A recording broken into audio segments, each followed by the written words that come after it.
యేసయ్య నామములో మనకు ఆశీర్వాదం ఉన్నది. గొప్పగా చేస్తాడా లేదా మనం ఆలోచించండి. ఒకసారి ఆలోచించి ఇక్కడ ఉన్న అందరికీ ఆలోచిద్దాం.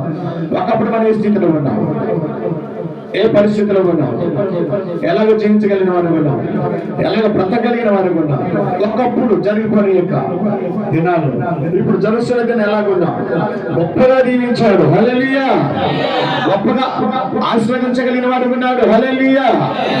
నిన్ను గొప్పగా చేయబడిన దేవుని ఘనతగా మహిమగా ఆయన మనము గణపరిచేవారుగా ఉండాలి. ఆమేన్. అప్పుడు అబ్రహాము దీవించగలిగిన వాడు ఉన్నాడు. నేను గొప్ప జనముగా అబ్రహాము జనాంగం ఎవరు? విశ్వాసులు ఉన్నాం. విశ్వాసులు తండ్రి ఉన్నాడు. తెలుసా మనందరూ తండ్రి ఎవరు? అబ్రహాం. దేనికి తండ్రి? విశ్వాసులకు తండ్రి.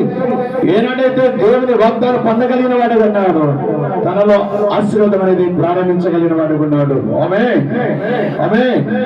చదువుకుందాం, చదువు. నీవు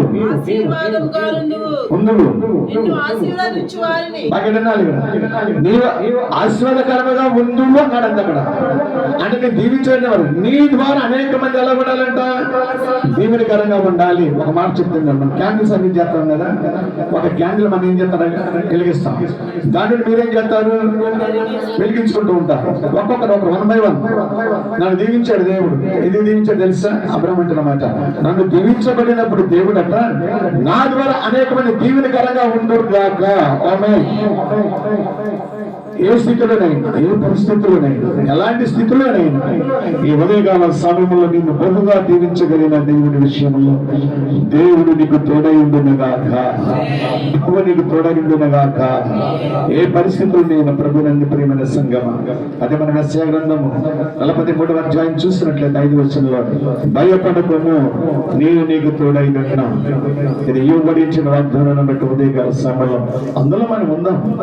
అబ్రహాం ప్లేస్ మన పేరు ఉంటది. అబ్రహామును దీవించిన దేవుడు ప్రభునందు ప్రియమైన సంగమ. ఎలాగంటే మన ఆత్మీయ స్థితిలో దేవునితో మనము కలిగి ఈ 40 దినాల్లో ప్రభుని బట్టి మనం ధైర్యం కలిగిన వారికి ఉన్నాం. నేను విడిచే దేవుడు కాదు, మరిసే దేవుడు కాదు. ఈ ఉదయకాల సమయంలో అబ్రహామును జ్ఞాపకం చేసుకుని ఈ రోజున అబ్రహాము విశ్వాసులకు తండ్రి ఉన్నవాడు ఉన్నాడు. నీకు నాకు తండ్రి ఎవరంటే దేవుడే. ప్రభు నిన్ను దీవించబడిన గాక, దేవుడిని ఆశించబడిన గాక. దేవుడి కొద్ది మాటలు తన వినికుల్లో దీవించబడి ఉండను గాక. తల నుంచి అబ్రహాము ఎప్పుడైతే దేవుడు 2 చోట్ల వారిగా ఉన్నా ప్రార్థన చేస్తున్నారు.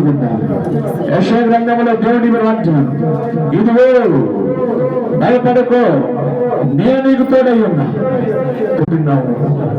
ఐదు వారిని కొన్నారనుకుంటా దేవుడు ఏమైనా వాగ్దానం ఏంటి తెలుసా?